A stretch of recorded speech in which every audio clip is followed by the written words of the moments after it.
Hi friends, welcome to Telugu cricket chat. Finally RCB అభిమానుల యొక్క 18 ఏళ్ల కళ నెరవేరింది.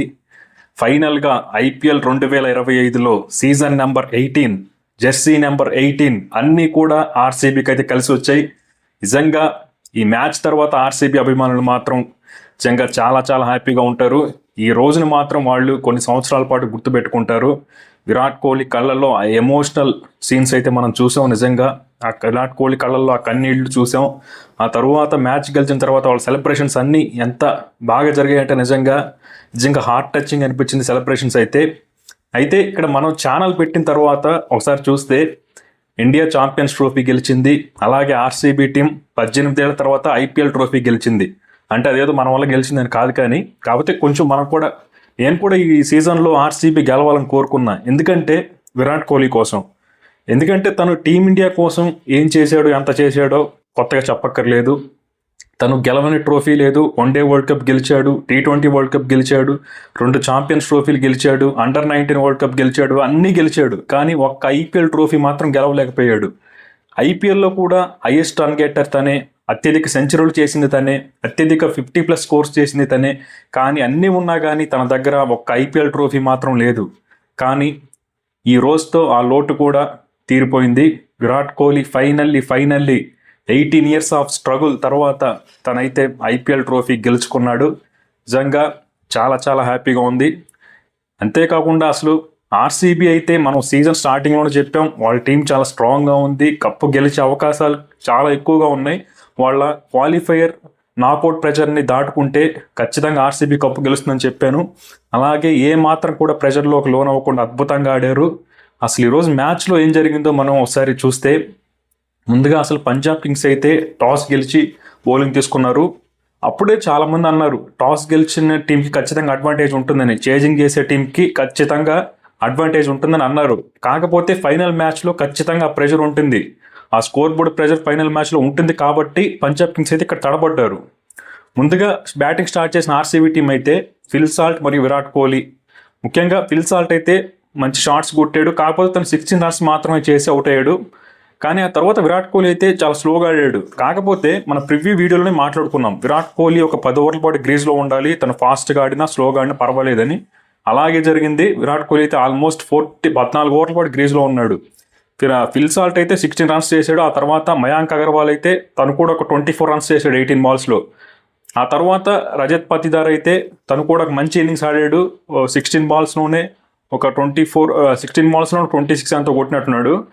పతిదార్ మరియు విరాట్ కోహ్లీ బ్యాటింగ్ చేస్తున్నప్పుడు అయితే కాస్త బాగానే ఉంది సిచ్యువేషన్. అయితే ఎప్పుడైతే రజత్ పతిదార్ అవుట్ అయ్యాడో, ఇక్కడ కైల్ జేమ్సన్ అయితే రజత్ పతిదార్ని చాలా తెలివిగా అవుట్ చేశాడు. ఇక్కడ క్రెడిట్ అయితే ఖచ్చితంగా శ్రేయస్ అయ్యర్కి అయితే ఇవ్వాలి. ఎందుకంటే ఫైన్ లెగ్లో ఫీల్డర్ని పెట్టకుండా తనైతే ఆ లోయర్ స్లో బౌన్సర్ వేసాడు. అంటే ఫైన్ లెగ్ మీదుగా షాట్ ఆడమని ఆఫర్ చేసినట్టు వేసాడు బౌల్. కానీ తనైతే ఆ స్లోయర్ వన్ని రీడ్ చేయలేకపోయాడు. దాంతో LBW అయిపోయి రజత్ పతిదార్ అయితే అవుట్ అయ్యాడు. ఇంకా ఆ తర్వాత విరాట్ కోహ్లీ మరియు లివింగ్స్టోన్ మధ్య ఒక చిన్న పార్ట్నర్షిప్ వచ్చింది. లివింగ్స్టోన్ అయితే ఈ సీజన్ మొత్తం పెద్దగా పర్ఫామ్ చేయలేదు, కానీ ఈ మ్యాచ్లో మాత్రం ఇంపార్టెంట్ 25 రన్స్ అయితే కొట్టాడు. ఆ తర్వాత వెంటనే విరాట్ కోహ్లీ అవుట్ అవ్వడంతో కాస్త ప్యానిక్ అయిపోయింది. ఎందుకంటే మనకి విరాట్ కోహ్లీ లాస్ట్లో యాక్సిలరేట్ చేద్దాం అనుకున్నాడు, లాస్ట్ 5 ఓవర్స్లో కొడదాం అనుకున్నాడు.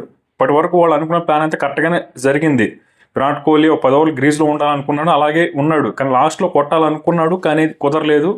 ఉమర్జాయ్ బౌలింగ్లో ఒక స్లోయర్ బౌన్సర్కి అయితే తనైతే ఒక భారీ షాట్ కొట్టబోయి టాప్ ఎడ్జ్ తీసుకొని ఉమర్జాయ్ క్యాచ్ తీసుకున్నాడు.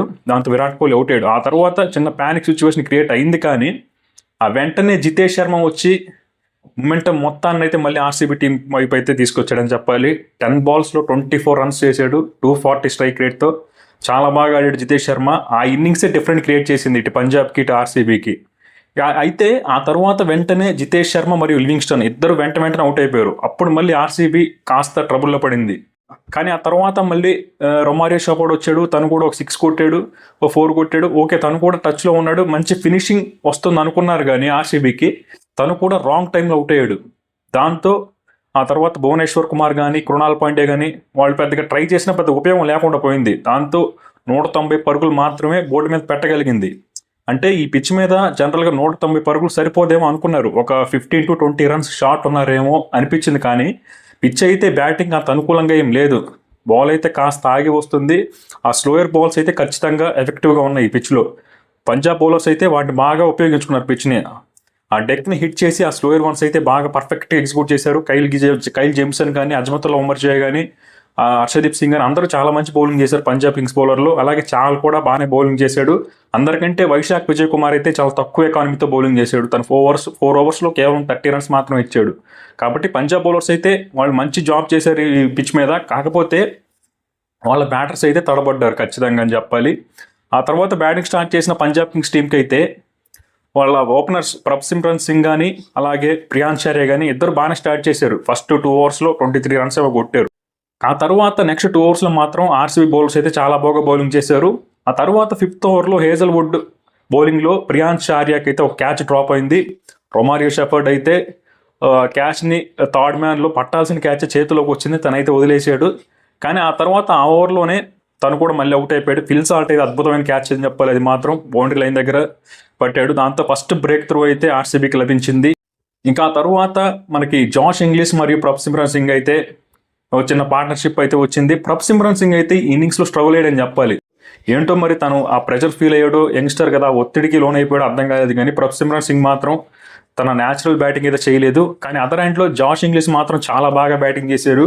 ముఖ్యంగా ఆర్సీబీ బౌలర్స్ అయితే అనవసరంగా తనకి షార్ట్ బాల్ చేస్తున్నారు. అంటే జాష్ ఇంగ్లీష్కి షార్ట్ బాల్స్ వేస్తే అది పెద్ద క్రైమ్. ఎందుకంటే తను షార్ట్ బాల్స్ని చాలా బాగా ఆడగలడు. కానీ కొన్ని షార్ట్ బాల్స్ పడ్డాయి, వాటిని మంచి సిక్సర్స్ కొట్టాడు జాష్ ఇంగ్లీష్ అయితే.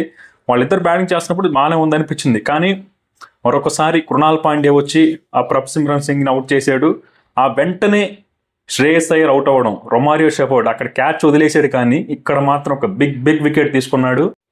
ఇక ఆ తర్వాత జాష్ ఇంగ్లీష్ కూడా కృణాల్ పాండ్యా బౌలింగ్లో అయితే ఒక భారీ షాట్ కొట్టపోయి తను కూడా లాంగ్ ఆన్లో అయితే క్యాచ్ అవుట్ అయ్యాడు. అక్కడ పంజాబ్ కింగ్స్కి అయితే ఖచ్చితంగా డీప్ ట్రబుల్లో పడిపోయింది. ఎందుకంటే ఈ బ్యాటింగ్ లైనప్లో జాష్ ఇంగ్లీష్ మరియు శ్రేయస్ అయ్యరే కీలకం అని చెప్పుకున్నాం మన ప్రివ్యూ వీడియోలో కూడా.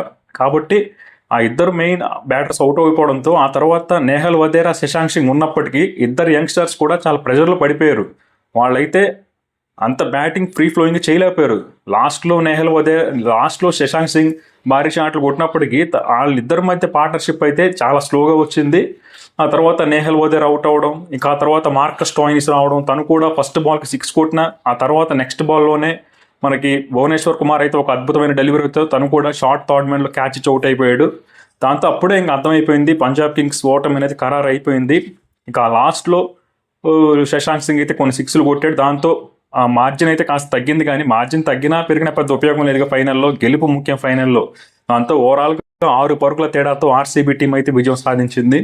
నిజంగా ఈ మ్యాచ్ క్రెడిట్ అయితే ఆర్సీబీ బ్యాట్స్మెన్స్ కంటే కూడా ఆర్సీబీ బౌలర్స్కి అయితే ఇవ్వాలి. ముఖ్యంగా కృణాల్ పాండ్యా వేసిన 4 ఓవర్లు అయితే నిజంగా అద్భుతం అని చెప్పాలి. 4 ఓవర్స్లో 17 రన్స్ మాత్రమే ఇచ్చి 2 ఇంపార్టెంట్ వికెట్స్ తీసుకున్నాడు.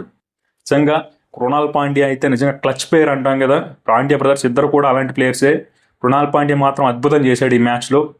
అలాగే భువనేశ్వర్ కుమార్ మంచి బౌలింగ్ చేశాడు. జాష్ హేజల్వుడ్ లాస్ట్ ఓవర్లో రన్స్ ఇచ్చినప్పటికీ తను కూడా పవర్ ప్లేలో ఫస్ట్ బ్రేక్ త్రూ తనే ఇచ్చాడు. అలాగే భువనేశ్వర్ కుమార్ కానీ, సుయాష్ శర్మ ఫస్ట్ ఓవర్ తను వేసిన ఓవర్లో 15 రన్స్ ఇచ్చినప్పటికీ ఆ తర్వాత తను కూడా బాగానే బౌలింగ్ చేశాడు. ఓవరాల్గా చూసుకుంటే ఆర్సీబీ బౌలర్స్ అందరూ కూడా కలిసికట్టుగా పర్ఫెక్ట్గా ఈ మ్యాచ్ని గెలిపించారని చెప్పాలి.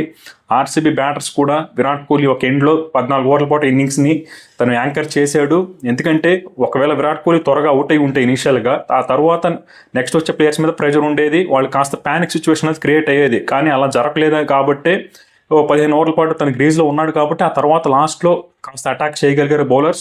కాబట్టి ఇక్కడ ఇంటెంట్ అయితే బాగుంది ఆర్సీబీ బ్యాటర్స్ది. ఒకరు యాంకర్ ఇన్నింగ్స్ ఆడారు, మిగిలిన వాళ్ళందరూ కూడా తన చుట్టూ ఒక 20-30 మాత్రమే చేశారు. కానీ అవి సరిపోయాయి ఈ గ్రౌండ్లో.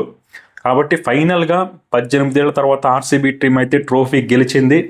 నిజంగా చాలా ఆర్సీబీ అభిమానులు అయితే చాలా హ్యాపీగా ఉన్నారు ఈ మూమెంట్లో. అలాగే పంజాబ్ కింగ్స్ కూడా ఫైనల్ దాకా వచ్చి చాలా అద్భుతంగా పర్ఫామ్ చేసి ఫైనల్లో వాళ్ళు ఓడిపోయారు. Hard luck to Punjab Kings.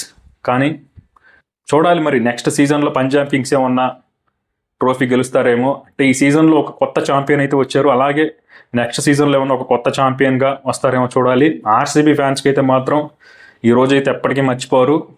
వాళ్ళు రజత్ పతిదార్ని అయితే మాత్రం నిజంగా అసలు తను కెప్టెన్సీ చేస్తున్న మొదటి టోర్నమెంట్లోనే ఐపీఎల్ లాంటి ఒక బిగ్ టోర్నమెంట్లో ఫస్ట్ టోర్నమెంట్లోనే తన ట్రోఫీ గెలవడం అంటే నిజంగా హ్యాట్స్ ఆఫ్ చెప్పాలి. నిజంగా మోస్ట్ అండర్ రేటెడ్ కెప్టెన్ అని చెప్పాలి రజత్ పతిదార్. మనం ఇక్కడ కెప్టెన్సీ విషయానికి వస్తే ధోనీనో రోహిత్ శర్మను మెచ్చుకుంటాం, కానీ నిజంగా రజత్ పతిదార్ అయితే ఎలాంటి కెప్టెన్సీ చేశాడంటే ఐపీఎల్లో అసలు సీజన్ మొత్తం కూడా చాలా బాగా పర్ఫామ్ చేశాడు.